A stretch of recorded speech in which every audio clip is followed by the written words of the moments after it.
15ویں صدی میں ہم ہیں۔ اب ایک بات میں کہہ رہا ہوں اور وہ میری ذاتی رائے ہے، گمان، اندازہ، اس میں مجھ سے اختلاف کرنے کا ہر ایک کو حق ہے۔ میرے نزدیک 15ویں صدی ہجری اب مجدد کامل الامام المہدی سلسلہ تجدید خلافت کی آخری کڑی کے ظہور کا وقت ہے۔ اس میں مجھے ایک تو قرآن مجید سے اشارہ ملا ہے، اشارہ ہے، میں اسے تفسیر نہیں کہتا۔ میرے نزدیک قرآن مجید میں چند آیتیں سورہ مدثر کی اور چند آیتیں سورہ انشقاق کی بڑی عجیب ہے۔ سورہ مدثر کی آیات میں حضور کی آمد کا نقشہ کھینچا گیا ہے، کلا والقمر واللیل اذ ادبر والصبح اذا اسفر انہا لإحدى الکبر نذیرا للبشر لمن شاء منکم ان یتقدم او یتأخر۔ نہیں، قسم ہے چاند کی، کلا والقمر واللیل اذ ادبر، اور رات کی جبکہ وہ پیٹھ موڑ لے جانے لگے اور صبح کی جبکہ وہ روشن ہو جائے۔ حضور سے پہلے 600 برس ایسے گزرے ہیں دنیا میں کہ نبوت کا سورج نہیں تھا، بس چاند جیسے مستعار روشنی چاند کی ہوتی ہے تو سابقہ انبیاء کی مستعار روشنی تو کوئی دنیا میں تھی، دھندلی دھندلی جیسے چاند کی ہوتی ہے، لیکن وہ سورج نہیں تھا۔ لیکن اب وہ رات ختم ہو رہی ہے، واللیل اذ ادبر جا رہی ہے، محمد صلی اللہ علیہ وسلم کا سورج، یہ شمس نبوت و رسالت طلوع ہو گیا۔ والصبح اذا اسفر انہا لإحدى الکبر، بہت بڑی باتوں میں سے ایک بات ہے جو ہوئی ہے، وہ معمولی واقعہ نہیں ہے، احدى الکبر، یہ تاریخ انسانی کے عظیم ترین واقعات میں سے ہے بعثت محمدی، نذیرا للبشر، پوری نوع انسانی کے لیے نذیر بن کر آئے۔ یہ تو ہے حضور کا معاملہ، لیکن اب جو معاملہ ہونا ہے دوبارہ، اس لیے کہ خلافت علی منہاج النبوت دوبارہ اب قائم ہوگی انشاءاللہ۔ حضور کے بعد میں آپ کو بتا چکا ہوں، خلافت راشدہ ختم ہونے کے بعد سے زوال زوال زوال زوال زوال زوال زوال زوال زوال، تھوڑا سا 2.5 سال کا 2 سال کا وقفہ آیا ہے حضرت عمر بن عبدالعزیز کا، ورنہ زوال زوال زوال زوال زوال، اگرچہ اس زوال کو 1000 سال لگے ہیں۔ یہ عمارت جو محمد نے بنائی تھی ایک دن میں نہیں گر گئی صلی اللہ علیہ وسلم، کھنڈر بتا رہے ہیں عمارت عظیم تھی، 1000 سال کے بعد پھر یورپ کے سیلاب نے آ کر اس کو گرایا ہے اور ختم کیا ہے، ورنہ 1000 سال تک سطوت و شوکت کے ساتھ امت مسلمہ تو موجود رہی ہے، چاہے اسلام جو ہے وہ حکومت کی سطح پر موجود نہیں تھا۔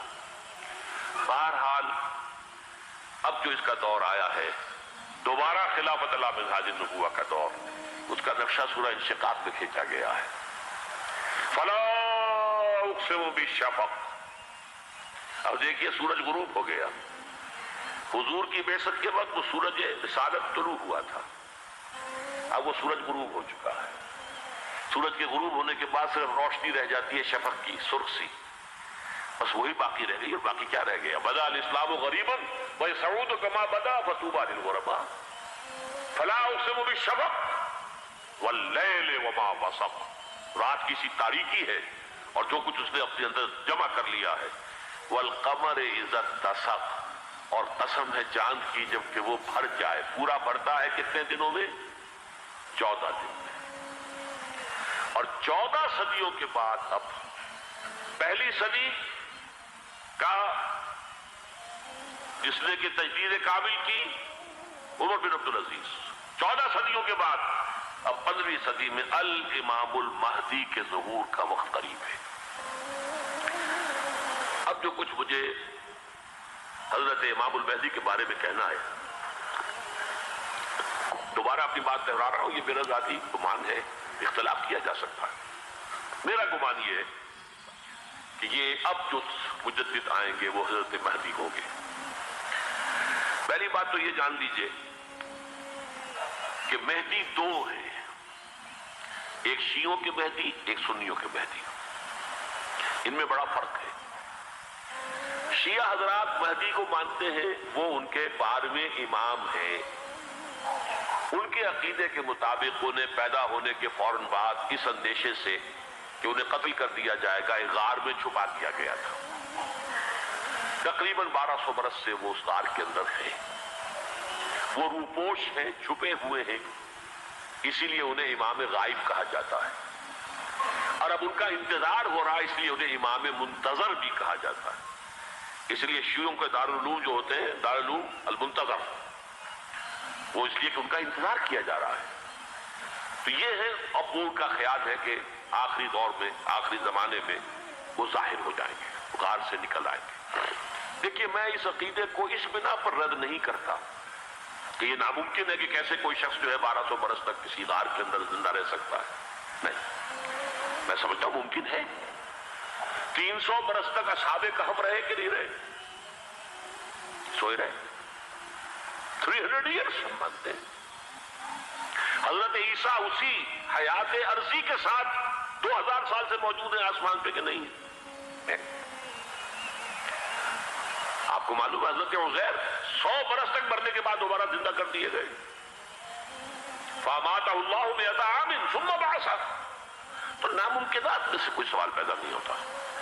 لیکن یہ کہ آیا کوئی امامت معصومہ کا تصور قرآن اور حدیث سے ہمیں ملتا ہے؟ پھر یہ کیا یہ موروثی امامت کہ حضرت علی کی نسل جو حضرت فاطمہ سے چلی ہے اسی میں یہ امامت ہوگی؟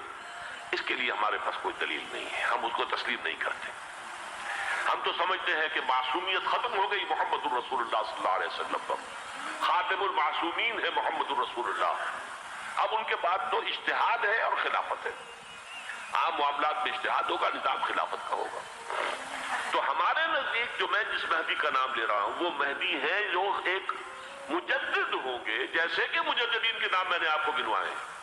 مجد الفسانی ہو, شاہ ولی اللہ ہو, سید احمد بریلوی ہو, شیخ الہند ہو, ایک ہوں گے انسان جو پیدا ہوں گے انسانوں کی طرح عام طور پر اپنی عمر کو پختگی کو پہنچیں گے, پھر وہ سامنے آئیں گے منظر پر, پھر وہ کام کریں گے, قیادت کریں گے. عرب میں ان کا ظہور ہوگا. دوسری بات یہ نوٹ کر لیجئے حضرت مہدی کے بارے میں, ہمارے ہاں احادیث کے جو مجموعے ہیں ان میں جو ٹاپ کے 2 مجموعے ہیں ان میں کہیں حضرت مہدی کا ذکر نہیں ہے, نہ صحیح بخاری میں نہ صحیح مسلم میں. لیکن ہم اسے نظر انداز نہیں کر سکتے کہ صحائح ستہ کی بقیہ 4 کتابوں کے اندر موجود ہے, لہذا نظر انداز نہیں کر سکتے, اگنور کرنا ممکن نہیں ہے. اب اس میں میں چاہتا ہوں کہ کچھ حدیثیں آپ کو میں سناؤں جن میں حضرت مہدی کا تذکرہ کیا گیا ہے. پہلی ہے وعن عبداللہ ابن مسعود قال قال رسول اللہ صلی اللہ علیہ وسلم. حضرت عبداللہ ابن مسعود سے روایت ہے, وہ فرماتے ہیں کہ حضور نے ارشاد فرمایا لا تذهب الدنيا حتى يملك العرب رجل من اہل بیتی. یہ دنیا ختم نہیں ہوگی جب تک کہ عرب پر میرے اہل بیت میں سے ایک شخص کی حکومت قائم نہ ہو. اور آپ کو معلوم ہے کہ آج تک عرب پر حضور کے اہل بیت کی کوئی حکومت قائم نہیں ہوئی. اور جب قائم ہوئی بھی تھی حضرت علی کو اگر شمار کیا جائے, اس لیے کہ حضور نے وہ جو مشہور واقعہ ہے کہ ایک چادر میں لے لیا تھا حضرت علی کو اور حضرت فاطمہ اور حضرت حسنین کو, اللہم ہؤلاء اہل بیتی, اے اللہ یہ بھی میرے اہل بیت ہیں. تو حضرت علی کی بھی حکومت منعقد نہیں ہوئی, پورے عالم اسلام پر ان کی حکومت نہیں تھی, اس لیے کہ شام اور مصر دونوں صوبے جو ہیں انہوں نے ان کی اطاعت قبول نہیں کی تھی. اس حوالے سے یہ معاملہ ابھی ہونا ہے. لا تذهب الدنيا حتى يملك العرب رجل من اہل بیتی یواطئ اسمہ اسمی. اس کا نام وہی ہوگا جو میرا نام ہے, یعنی محمد صلی اللہ علیہ وسلم, اور ان کا نام بھی مہدی کا نام بھی محمد ہو. مہدی تو ان کا لقب ہے. یہ ترمذی میں بھی ہے, ابو داؤد میں بھی ہے, سنن ابی داؤد جامع ترمذی.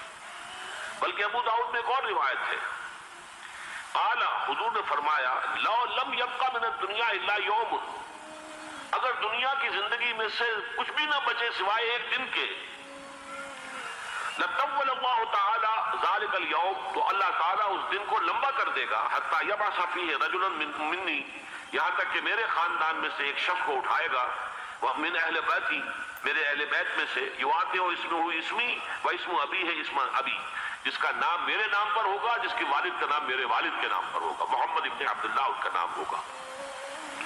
اور وہ یملأ الارض قسطا وعدلا کما ملئت ظلما وجورا, وہ سرزمین عرب کو عدل اور انصاف سے اسی طرح بھر دیں گے جیسے کہ وہ ظلم اور زیادتی سے بڑھ چکی ہوگی۔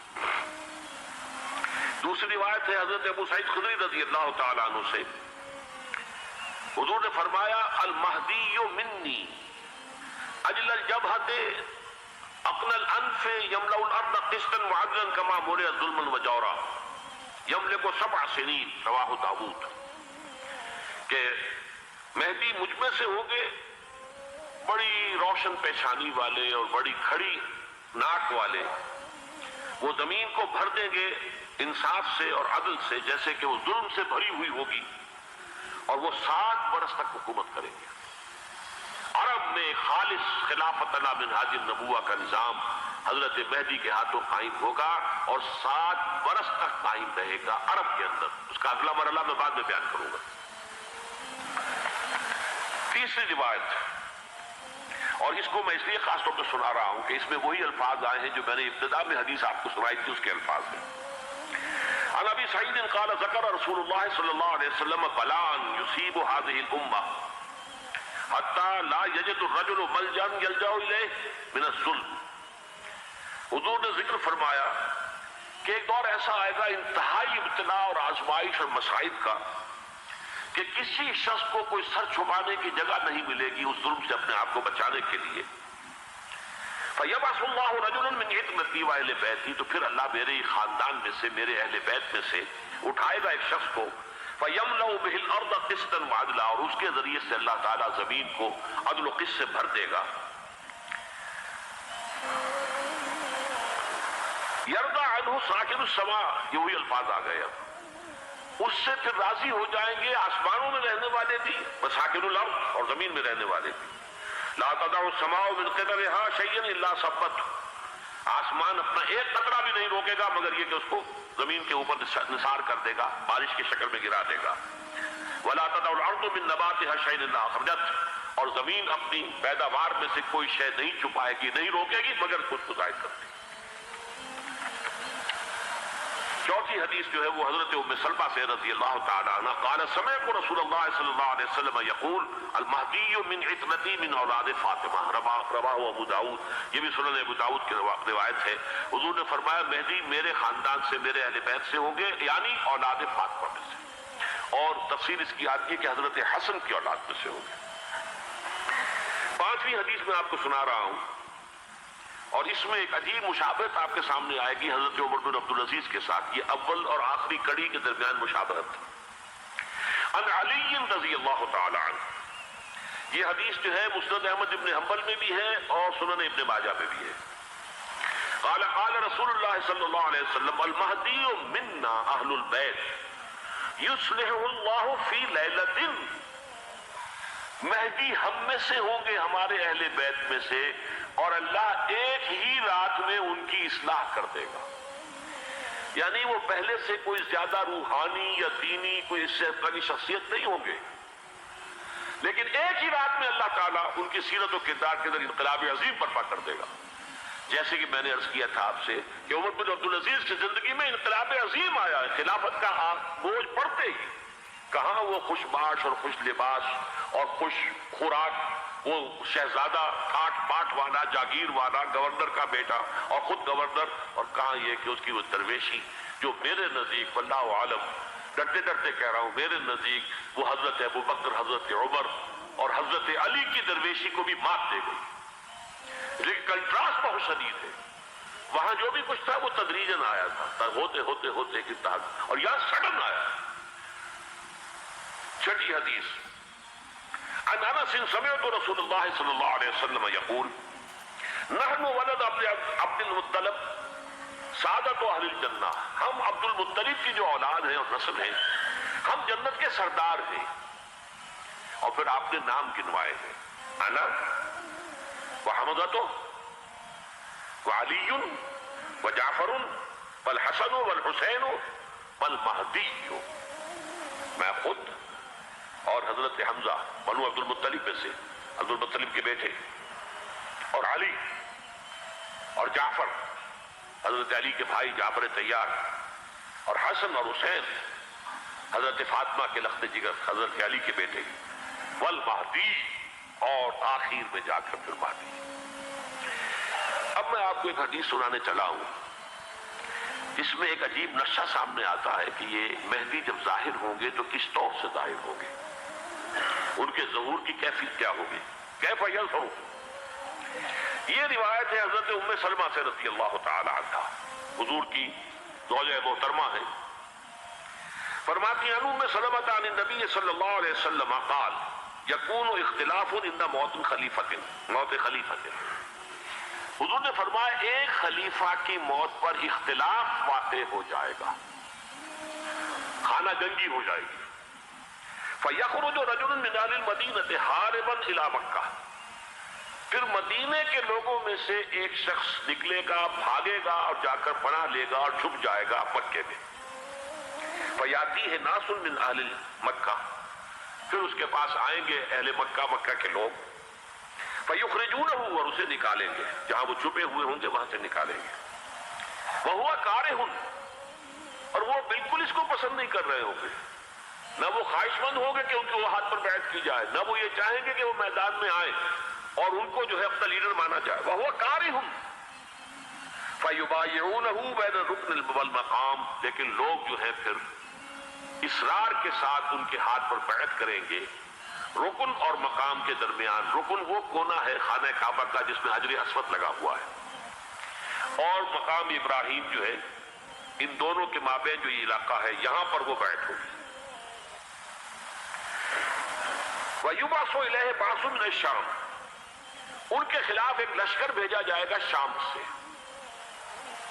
نہیں کہا جا سکتا کہ باسی حکومت اس وقت کی جو ہے اس کی طرف سے کوئی مسئلہ اس طرح کا اٹھ کھڑا ہو، اس لیے کہ ابھی تو بہرحال باسی حکومت وہاں ہے۔ فَيُخْسَفُ بِهِمُ بِالْبَيْضَاءِ بَيْنَ مَكَّةَ وَالْمَدِينَةِ، لیکن اللہ تعالیٰ اس لشکر کو مکے اور مدینے کے درمیان وادی بیضاء میں دھسا دے گا، زمین کے اندر پورے کے پورے لشکر کو۔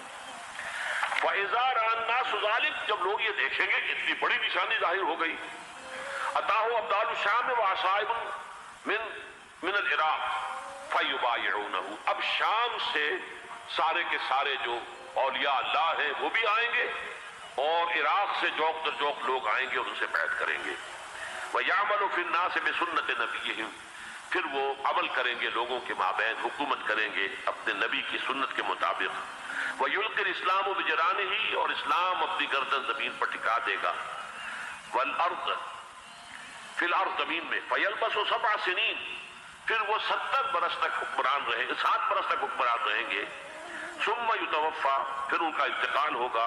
ویصلی علیہ المسلمون، اور مسلمان ان پر نماز پڑھیں گے۔ یہ جو میں نے آپ کے سامنے نقشہ کھینچا ہے، اس سے اب میں ایک نتیجہ نکالتا ہوں، اسے بھی میرا گمان کہیے، اختلاف بھی کر سکتے ہیں آپ، اگر اس کو وزنی سمجھے تو قبول بھی کر سکتے ہیں۔ وہ یہ ہے کہ میرے نزدیک شاہ فہد کے انتقال پر لا محالہ یہ صورتحال پیدا ہو جائے۔ ولی عہد وہاں ہے عبداللہ بن عبدالعزیز، امریکہ کو وہ پسند نہیں کرتے اور امریکہ انہیں پسند نہیں کرتا، یہ بالکل تش تش بات ہے۔ امریکہ نے لازماً جس طریقے سے اپنے پنجے گاڑے ہیں سعودی عرب کے اندر، اپنا فوجی اڈا بنایا ہے، تو آسانی کے ساتھ وہاں سے اپنے پنجے ہٹانے کے لیے تیار نہیں۔ ایک حدیث میں آتا ہے قرن الشیطان، نجد سے شیطان کا سینگ برآمد ہوگا، وہ شیطان کا سینگ ہے، جو میزائل وہاں پر لگے ہوئے ہوں گے اس وقت، در حقیقت وہ سارے کے سارے جو ہیں وہ شیطان کے سینگ ہیں۔ بہرحال کوشش وہ کرے گا کہ جیسے کہ اس نے جارڈن میں کیا، کتنے عرصے سے وہاں شاہ حسین کا چھوٹا بھائی حسن جو ہے وہ ولی عہد تھا، عین وقت کے اوپر آ کر، اور پتہ نہیں کیسی کیسی دوائیاں دے کر اسے لے کر آئے ہیں شاہ حسین کو، مرتے ہوئے کو تھوڑی دیر زندہ رکھنے کے لیے، اور وہ تبدیلی کروا کر جو ہے واپس لے گئے ہیں۔ تو یہ معاملہ ہوا ہے، تبدیلی کروا دی، وہاں تو ہو گئی آرام سے، کوئی بات نہیں۔ بحرین میں بھی غالباً ایسا ہی معاملہ ہوا ہے، واللہ عالم، مجھے یاد پڑتا ہے کہ وہ چاہتے ہیں کہ ہمارا پسند کا آدمی آئے۔ اگر سعودی عرب میں یہ کام کیا گیا تو اس کا لازمی نتیجہ خانہ جنگی ہوگا، اس لیے کہ وہاں کی روایت کی بڑی سخت ہے، بڑی پختہ ہے۔ پھر یہ کہ وہاں جو ہے امیر عبداللہ جو ہے، جو وہاں پر اگرچہ سپہ سالار وہ نہیں ہے، کمانڈر ان چیف وہ نہیں ہے، کمانڈر ان چیف تو کوئی اور ہے، لیکن الحرس الوطنی جو ہے، نیشنل گارڈ، بہت بڑی فورس ہے وہ۔ اصل بیڈوین فورس جو ہے صحرا کے لوگوں کی عرب فورس، وہ در حقیقت الحرس الوطنی ہے، نیشنل گارڈ ہے، اور اس کا کمانڈر ان چیف یہ ہے امیر عبداللہ۔ تو لازماً یہ شکل جو ہے پوری ہو کر رہے گی۔ جیسے ہی یہ معاملہ ہوا شاہ فہد کے انتقال کا، تو یہ اختلاف ہوگا، خانہ جنگی ہوگی، پھر کوئی اللہ کا بندہ جو ہوگا۔ میرے نزدیک، میں آج سے کچھ 6-7 سال پہلے سالانہ اجتماع تھا تنظیم اسلامی کا راولپنڈی میں، میں نے اس وقت وہاں کہا تھا، اس سے ذرا اخبارات میں بھی کچھ وہ کنٹروورسی آئی تھی کہ میرے نزدیک امام مہدی پیدا ہو چکے ہیں، ان کے ظہور کا وقت قریب ہے۔ اور اس کی تھوڑی سی بات میں مجھے معلوم ہوا کہ جین ڈکسن غالباً نام ہے امریکن اس کا، جس نے یہ پیشن کوئی خبر دی تھی کہ 1962 میں عالم عرب میں ایک بچہ پیدا ہوا ہے کہ جو وہاں کا نقشہ بدل کر رکھ دے گا۔ یہ جین ڈکسن کی غالباً پیشن گوئی ہے۔ بہرحال مجھے اس کی پیشن گوئی سے کوئی دلچسپی نہیں ہے، میں تو جو احوال دیکھ رہا ہوں، یعنی اسرائیل کا قائم ہو جانا، اور اس کے بعد اب یروشلم کا مسلمانوں کے ہاتھوں سے نکل جانا، اور اب گویا کہ وہ الملحمۃ العظمیٰ جو ہے تلی کھڑی ہے، کسی بھی وقت جو ہے یہ جو ہے وہ لاوا پھٹ سکتا ہے، آتش فشاں پھٹ سکتا ہے۔ تو یہ تمام حالات ایسے ہیں کہ جن کی وجہ سے میں سمجھتا ہوں کہ ایک تو جو قرآن مجید کے اشارات میں نے آپ کو بتائے، 14 صدیاں 14 دن میں چاند کا پورا ہونا، والقمر اذا اتسق، 14 دن میں 14ویں کا چاند۔ اسی طرح اب یہ 14 صدیوں کے بعد یہ صدی جو 15ویں صدی ہے، یہ در حقیقت ظہور امام مہدی کی صدی ہے۔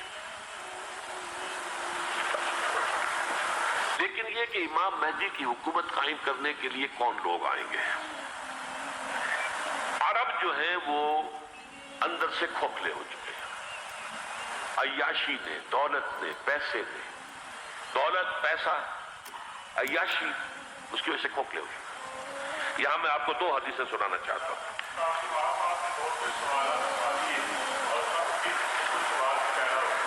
بہت سے ہو گئے، آپ اطمینان سے تشریف رکھیے۔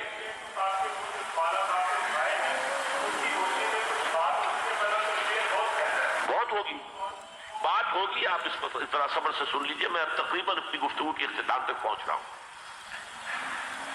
سنن ابن ماجہ کی روایت ہے حضرت ابو ہریرہ سے رضی اللہ تعالی عنہ، قال قال رسول اللہ صلی اللہ علیہ وسلم اذا وقعت الملاحم بعث اللہ بعثا من الموالی هم اکرم العرب فرسا واجودهم سلاحا یوید اللہ بهم الدین، رواہ ابن ماجہ عن ابی ہریرہ رضی اللہ تعالی عنہ۔ جب ملاحم کا دور شروع ہوگا تو اللہ تعالیٰ اٹھائے گا ایک لشکر یا لشکروں پر لشکر موالی میں سے۔ موالی کون ہے؟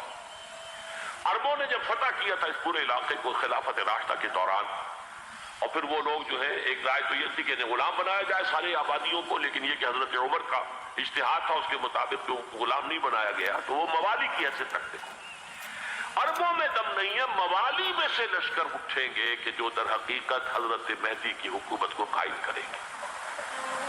دوسری حدیث سنیے، عن عبداللہ بن الحارث رضی اللہ تعالی عنہ، اور یہ ابن ماجہ کی روایت ہے، قال قال رسول اللہ صلی اللہ علیہ وسلم یخرج ناس من المشرق فیوقعون للمہدی یعنی سلطانہ، لشکر نکلیں گے، لوگ آئیں گے مشرق سے، اور وہ حضرت مہدی کی حکومت کو جمائیں گے اور قائم کریں گے۔ اب ذرا نوٹ کیجئے کہ جزیرہ نما عرب کے مشرق میں کون سے ملک ہیں؟ 3، ایران، افغانستان، پاکستان۔ یہ 3 سالڈ مسلم ممالک، مسلم آبادی اکثریت۔ ویسے تو یہ کہ آگے ہندوستان میں 20 کروڑ مسلمان ہیں، لیکن وہ 20 کروڑ جو ہے وہ تو 80 کروڑ کے اندر تحلیل ہو جاتے ہیں غیر مسلموں میں، لیکن یہاں جو معاملہ ہے یہ غالب اکثریت کا۔ ان میں سے ایران کا معاملہ جہاں تک ہے، نمبر 1 یہ کہ وہ شیعہ عقائد کے حصار میں بند ہے، اس سے ادھر ادھر ہونا اس کے لیے ممکن نہیں۔ حدیث میں یہ بھی آتا کہ اصفہان سے 70,000 یہودی دجال کا ساتھ دیں گے۔ لیکن بہرحال خراسان ایک صوبہ ہے افغانستان کا اس وقت بھی شمال مشرقی کونے میں، مجھے امید ہے وہاں سے خیر کی، کیونکہ خراسان کا لفظ وہاں پہ شامل ہے، اور حضور کی حدیث میں بعد میں آپ کو سناؤں گا کہ خراسان سے فوجیں چلیں گی جو یروشلم کو دوبارہ حاصل کریں گی، فتح کریں گی، جیسے پہلے یروشلم کھویا عربوں نے تھا، دوبارہ حاصل کیا تھا کرد نے، کرد خون، صلاح الدین ایوبی رحمت اللہ علیہ، ایسے اب پھر عربوں نے کھویا ہے، لیکن لینے والے خراسان سے لشکر آئیں گے، یخرج من خراسان رایات و سود لا یردها شیء حتی تنصب بإیلیا، خراسان کے علاقے سے کالے علم لے کر لشکر چلیں گے جن کے رخ کو کوئی موڑ نہیں سکے گا جب تک کہ وہ جا کر یروشلم میں نصب نہ ہو جائے۔ اس کے بعد نام آتا ہے پاکستان کا۔ یہ ہے میری اور آپ کی داستان، اور یہ ہے سبب جس کی وجہ سے کہ میں آپ سے یہ گفتگو کر رہا ہوں۔ اصل میں تو کس لیے؟ محض ایک علمی استفادہ، محض اپنی بات آراء کو ظاہر کرنے کا شوق نہیں، بلکہ یہ کہ اپنی ذمہ داری ہم پہچانے کہ ہم کس مقام پر کھڑے ہیں۔ دیکھیے، اس پاکستان کے بارے میں یا ہندوستان کے بارے میں علامہ اقبال نے کہا تھا اپنے ترانہ ملی میں، میرے عرب کو آئی ٹھنڈی ہوا جہاں سے، میرا وطن وہی ہے، میرا وطن وہی ہے۔ اور مجھے بتایا گیا کہ سنن ابی داؤد میں یہ روایت موجود ہے کہ حضور نے فرمایا کہ ہندوستان کی طرف سے مجھے ٹھنڈی ہوا آتی، اگرچہ مجھے وہ حدیث ابھی نہیں ملی ہے، لیکن حزب التحریر کا ایک کارڈ مجھے ملا تھا، تو اس میں اس حدیث کا اور اس میں ابو داؤد کا روایت کا حوالہ موجود تھا۔ لیکن میں جو چیز آپ کو بتا چکا ہوں وہ یہ کہ الف ثانی کا پورا تجدیدی کارنامہ اس ہندوستان کی سرزمین میں ہوا۔ مجدد الف ثانی شیخ احمد سرندی، شاہ ولی اللہ دہلوی، سید احمد بریلوی، وہ تو ہمارے پاکستان میں آ کر جو ہے ان کا خون جذب ہوا ارض پاکستان میں۔ پھر شیخ الہند مولانا محمود حسن۔ تحریک خلافت چلی تو صرف ہندوستان میں چلی اور کہیں نہیں چلی۔ آزادی کی تحریک چلی پوری دنیا میں، وہ نیشنلزم کی بنیاد پر چلی، ملے نیشنلزم، عرب نیشنلزم، ٹرک نیشنلزم۔ ہمارے ہاں چلی تو اسلام کے نام پر پاکستان کا مطلب کیا؟ لا الہ الا اللہ۔ پھر پاکستان قائم ہوا معجزے کے طور پر، بلکہ نازل ہوا ہے لیلۃ القدر میں، انا انزلناہ فی لیلۃ القدر، جیسے قرآن نازل ہوا لیلۃ القدر میں، یہ پاکستان بھی نازل ہوا لیلۃ القدر میں۔ اس کا برقرار رہنا ابھی تک معجزہ ہے۔ ہندو یہ سمجھتا تھا، کانگریس سمجھتے تھے کہ جھٹپٹ ختم ہو جائے گا۔ پھر یہ کہ اس کا قرارداد مقاصد کا پاس ہو جانا، مزید بھی اور اضافی دفعات دستور میں آ جانا، اب کمرشل انٹرسٹ کو ربا قرار دے کر حرام قرار دینا، یہ سارے لینڈ مارکس ہیں کہ جو اشارہ کر رہے ہیں کسی چیز کی طرف، معاملہ کدھر جا رہا ہے۔ پھر یہ کہ یہ جو 14ویں صدی کے مجدد تھے شیخ الہند، اس کے بعد سے کچھ ایسی شخصیتیں عظیم پیدا ہوئی ہیں ہند میں، جن کو میں سمجھتا ہوں کہ 14ویں صدی کے مجدد اور 15ویں صدی کے مجدد کے درمیان، یہ 15ویں صدی کے مجدد کی راہ کو سیدھا کرنے والے، جیسے کہ حضرت یحییٰ نے کہا تھا میں تو آنے والے کا راستہ سیدھا کر رہا ہوں حضرت عیسیٰ کے لیے، ایسے ہی 15ویں صدی کے لیے امام مہدی کے لیے راستہ صاف کرنے والے سب سے پہلے علامہ اقبال، جنہوں نے اسلام کا تصور دین کی حیثیت سے دوبارہ زندہ کیا ہے، ورنہ اسلام ایک مذہب کی شکل اختیار کر چکا تھا۔ پھر مولانا مودودی، مولانا ابوالکلام آزاد حکومت الہیہ کے نعرے کے ساتھ میدان میں آئے۔ یہ اقبال نے جو تصور پیش کیا تھا اس پر عملی جدوجہد کے لیے حزب اللہ قائم ہوئی۔ نوٹ کر لیجیے 11 برس کا فرق ہے عمر کا علامہ اقبال کے اور ابوالکلام کے، اور 1913 میں جب حزب اللہ قائم کی ہے اس وقت علامہ اقبال کی ملی شاعری اپنے عروج کو پہنچ چکی تھی۔ پھر یہ کہ علامہ اقبال کے بعد تعمیل جو ہے اس کام کی وہ ابوالکلام نے کی، لیکن روایتی علماء کی شدید مخالفت کی وجہ سے وہ بدل ہو کر چھوڑ گئے، کانگریس میں شامل ہو گئے، بساط جو ہے حزب اللہ کی انہوں نے لپیٹ دی۔ پھر مولانا مودودی آئے، انہوں نے وہ ڈور جو ہے اس کا سرا تھاما، جماعت اسلامی قائم کی حکومت الہیہ ہی کے قیام کے لیے، اگرچہ میرے نزدیک یہ کہ وہ انتخابی اور ایک قومی سیاست کی ایک جماعت بن کر پاکستان میں جو ہے دلدل میں پھنس گئی ہے۔ اب ہم اس کی کوشش کر رہے ہیں، تنظیم اسلامی اور یہ تحریک خلافت جس کے تحت یہ جلسہ ہو رہا ہے، یہ ساری چیزیں وہ ہیں کہ آپ کو سوائے پاکستان کے اور کہیں نہیں ملے گی پوری دنیا میں۔ معلوم ہوتا ہے کہ پاکستان کو بہت بڑا رول پلے کرنا ہے اس میں، اور اس کے ساتھ اب جمع کر لیجئے افغانستان کی عمارت افغانستان، اسلامی عمارت افغانستان قائم ہو چکی ہے۔ یہ پچھلے 20 سالوں میں جو کچھ وہاں ہوتا رہا ہے اس سے پہلے تصور نہیں ہو سکتا تھا۔ کابل جو ہے وہ تو جیسے پیرس کا تمدن تھا ویسے کابل کا تھا، وہی لباس، وہی سکرٹس۔ یہاں جب آئے تھے شاہ ظاہر شاہ سرکاری دورے پر تو ان کی جو ملکہ صاحبہ تھی ان کے ساتھ سکرٹ میں ملبوس تھی۔ کابل جو ہے وہ بالکل ایک پیرس کی طرح کا شہر تھا۔ آج کابل جو ہے جا کر دیکھیے، علامہ اقبال کے فرزند بھی دیکھ کر آئے ہیں، تو اگرچہ وہ خود میں سمجھتا ہوں کہ خاصے انہیں آپ لبرل کہیں، آزاد خیال کہیں، لیکن اس درجے متاثر ہو کر آئے تھے کہ انہوں نے یہ کہا افغانستان میں جو میں نے حالات دیکھے ہیں کہ اگر 2-4 اور مسلمان ملکوں کے اندر یہ نظام قائم ہو جائے تو پوری دنیا مسلمان ہو جائے گی۔ یہ سب کچھ کیسے ہو رہا ہے؟ یہ آنے والے دور کی جھلکیاں ہیں۔ Coming events are casting their shadows before. یہ سب بتا رہے ہیں کہ پاکستان افغانستان کو مل کر اس میں کوئی عظیم رول پلے کرنا ہے۔ اور اس کے ضمن میں اب میں علامہ اقبال کے بارے میں آخری بات کہہ رہا ہوں۔ علامہ اقبال کے بارے میں عام یہ خیال ہے، انہوں نے اپنے خطبات میں مہدی کا اور نزول مسیح کا، حالانکہ میں کل پڑھ رہا تھا مولانا سعید احمد اکبر آبادی رحمۃ اللہ علیہ کا ایک مقالہ ان کا کہ علامہ اقبال نے ابن خلدون کے بارے میں یہ کہا ہے کہ مہدی کا اور نزول عیسیٰ کا دونوں کا انہوں نے انکار کیا ہے، حالانکہ ابن خلدون نے نزول عیسیٰ کا انکار نہیں کیا، صرف مہدی کا انکار کیا ہے۔ بہرحال علامہ اقبال نے خطبات میں انکار کیا ہے، لیکن یہ کہ اپنی شاعری کے اندر میں چیلنج کرتا ہوں کسی بڑے سے بڑے اقبال شناس کو، ان کا یہ شعر ذرا سنیے۔ خضر وقت از خلوت دشت حجاز آید بروں، کارواں زی وادی دور و دراز آید بروں۔ خضر وقت، امام وقت، رہنمائے وقت، قائد وقت، خلوت دشت حجاز، حجاز کی صحرا کی کسی خلوت گزینی سے نکل کر باہر آئیں گے۔ میں حیران ہوتا ہوں علامہ کے اس فکر پر اور اس مصرے پر۔ یہاں انہوں نے شیعہ اور سنی دونوں کے کانسیپٹ جمع کر دیے۔ شیعہ کا کانسیپٹ یہ چھپے ہوئے کسی غار میں وہاں سے برآمد ہوں گے، اور ہمارا کانسیپٹ ام سلمہ رضی اللہ تعالیٰ عنہ کی حدیث سنا چکا، چھپے ہوئے ہوں گے وہ وہاں پر، مدینے سے نکل کر آ کر مکے میں چھپ جائیں گے۔ اس خانہ جنگی کی حالت میں لوگ ان کی طرف دیکھ رہے ہوں گے، سوچتے ہوں گے انہیں میدان میں آنا چاہیے، کوئی پارٹ پلے کرنا چاہیے، امت کی رہنمائی کرنی چاہیے، لیکن وہ چھپیں گے، وہ کارے ہوں گے، وہ اس ذمہ داری کو قبول نہیں کرنا چاہیں گے، جا کے چھپ جائیں گے مکے میں، وہاں سے مکے والے انہیں نکالیں گے، اور وہ کارے ہوں گے، انہیں بالکل یہ پسند نہیں ہوگا کہ یہ ذمہ داری اٹھائیں۔ تو خضر وقت از خلوت دشت حجاز آیت بروں، کارواں زی وادی دور و دراز آیت بروں۔ کارواں جو چلے گا ان کی مدد کے لیے اس وادی دور و دراز، اس عظیم وادی دور و دراز، یہ وادی سندھ ہے۔ وادی سندھ جو ہے ہم سمجھتے ہیں کہ صرف یہ پاکستان اور پنجاب جو ہے یہ اس میں شامل ہے، سندھ اور پنجاب نہیں، افغانستان کا پورا مشرقی علاقہ اس میں شامل ہے۔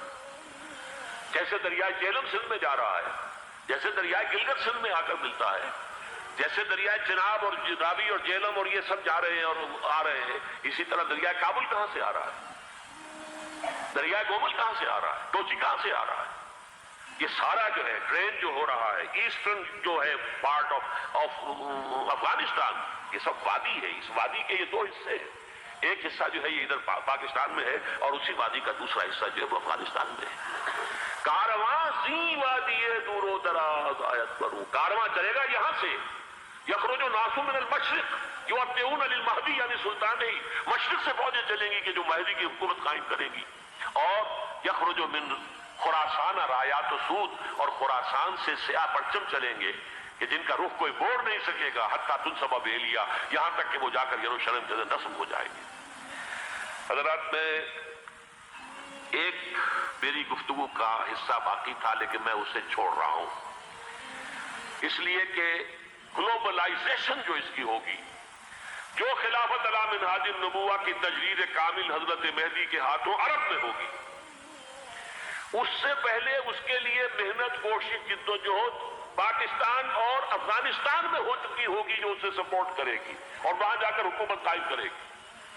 اس کے بعد گلوبلائزیشن کا جو مرحلہ اس کا ہے وہ حضرت مہدی کے ہاتھوں نہیں ہے، وہ حضرت عیسیٰ ابن مریم ان کے نزول کے بعد ہے، جن کے نزول کے بعد دجال کا خاتمہ ہوگا اور یہودیوں کا استحصال ہوگا، مسلمانوں پر بھی بڑی تکالیف عربوں پر آئیں گی، شدائد آئیں گے، لیکن یہ وہ میں حصہ جو اپنی گفتگو کا آج چھوڑ رہا ہوں اس لیے کہ میں دیکھ رہا ہوں کہ بعض حضرات کا صبر کا پیمانہ اب لبریز ہو رہا ہے، تو میں اس حصے کو پھر ملتوی رکھتا ہوں کسی دوسری محفل اور کسی دوسری مجلس اور نشست پر۔